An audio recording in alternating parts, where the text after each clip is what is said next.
thanks so much for talking to us today. 3-0, fantastic to come back after last week's disappointment. Ole Gunnar Solskjaer, he said we needed to come back with a reaction today, and we did the job. Yeah, I thought a lot happier, of course, this weekend. Of course, Spurs, I think they're just not having the season I thought they'd have. Thought Nuno would do all right. And you can't look heavily into the score, into the result. But overall, I thought one thing I wanted to see was Ole to switch the system, and because when things don't go your way, you've got to sometimes switch it up, and I felt like it took a bit too long to do that. Maybe the Leicester game should have happened after the international break. I had a week off to look at a couple of systems and whatnot, but he done it today in fair play. The first 30 minutes we looked a bit sluggish. Like I got in like 10 minutes late and that, but like from what I seen from like the 20 minutes after that, we looked like the players didn't know what they were doing. Spurs got in on a couple of times, but after that it was weird because it's like we've been linked to Conte, and it's like they're showing us there's Conte at home sort of thing, innit? Because we were playing in terms of that, like that compact style with the front two playing off each other and creating for each other, like we see Conte did at Inter Milan. Now obviously I'm not comparing them as managers, but it is very much like transitioning and still having a good defensive unit. Manchester United did that today. One issue I had a bit was with the pace. I thought Marcus Rashford, I always wanted to see him come on today, come on in the end, and he bagged. So if he gets a rotation between him and Eddie Cavani and Ronaldo, right, of what game and when to use, because I thought we needed his pace a bit, but he come on and Ollie made the right decision. So overall happy with it, and it's good to see. I'm not completely obviously happy with Ollie staying, as much as I love the guy and what he's done for the club after what happened against Liverpool in the Leicester game. But now he's been given the opportunity by the club, and he's approached it with a new system. And we still look threatening going forward, regardless of a back three, because we still posed a threat. Ronaldo, Eddie Cavani. Ronaldo looked like he was young again, innit? He was still dribbling at players, tempting shots, like he was doing his thing. So overall, it was a good performance, I think. You speak a lot there about the managerial position at the moment. Obviously, there's been a lot of media coverage about United this week. And Ole, it's fair to say he's under a lot of scrutiny at the moment. But he did say in his press conference this week he'll always be ready to fight back and give it his best shot. And I think coming out today, the team did almost seem like they were united. Yeah, it did. That's one thing, innit? Under Jose, when it felt like we had that loss against Liverpool, which I thought that would be the end of Ole as well.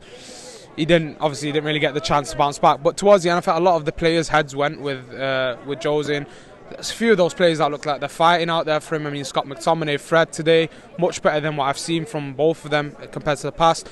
Scott really getting involved in the final third, something I would have liked him to see more of from him. And the players were putting in a shift. Bruno, just a creative monster again, continuing to look for those passes. But the players seemed to understand what Ole wanted today, and that's something that I've not seen enough of. It did feel like there was a system and there was a plan in place, and it's not. I think since that Leipzig away game where we lost 3-2, we've not seen that back three, and I've spoken about it before on the channel. Sort of Ole's just worried about using that system, but you've got to try these things, because some of the best teams. One thing is I look at Chelsea, like Rudiger as a centre back is always coming out, always aggressive, winning the ball, and so in terms of like winning it in the opposition's half as well. We're seeing that from Victor Lindelof today. So, stylistically, it's similar to some of the better teams in Europe right now, and you've got to give credit to Ole, but we've got to see that continue now. Spurs, they're in a bit of a rough patch. Nuno might get sacked after this performance. That last Marcus Rashford goal, just watched it back on my phone, like they just let him through. So yeah, we've just got to see how they react in the Atalanta game, to be honest. So today was actually the 37th game that Tottenham have now lost to Man United. Where do you think in particular we seem to be beating them?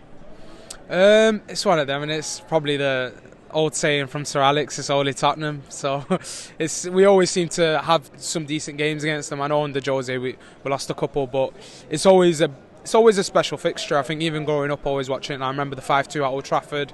I never got to watch the one with like Beckham and stuff in the past, but it was always on replay on MUTV and stuff. So we've always had big games against Spurs, and it was first time obviously in the stadium, which is like a new stadium. It's a nice thing, and the fans turned up, and it was a nice atmosphere. As much as I don't like coming to London away, it was a good day out for the fans and stuff. So yeah, it's a good day for a United fan today, yeah. And Ronaldo, Cavani and Rashford obviously all on the scoring line today. For Marcus Rashford in particular, he's now scored 3 in his 4 Premier League games. He's come back and he's so passionate about the club. He put a tweet out this week of obviously how disappointed he was about last week as well. I mean, you can just see what it means to him. Yeah, I think one thing I'd never question is sort of Marcus's commitment to the club. When you speak to people that work in and around him, they always big him up. He's put his heart and soul into the club. He's a fan as much as we are. It hurts him. It hurts the likes of Jesse, the players that have grown up in the academy, who family members are all Man United fans, who've gone to games, and he shows that. And best thing about Marcus Rashford is he didn't start today. His head didn't go down because of the quality he's got. Like any manager would love to have Marcus Rashford, and he come off the bench and he done his thing. He bagged the goal. I think he's averaging a goal every 46 minutes. I read online. So it's one of them, innit? If you can rotate those three, like you mentioned, like Ronaldo, Cavani, Marcus Rashford, it'll be good. And I love Marcus Rashford. I think he represents everything as a club, everything he's done off the pitch as well.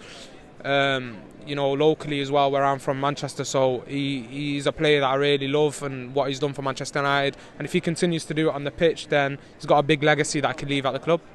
Would you like to see Ronaldo and Cavani up front together in future?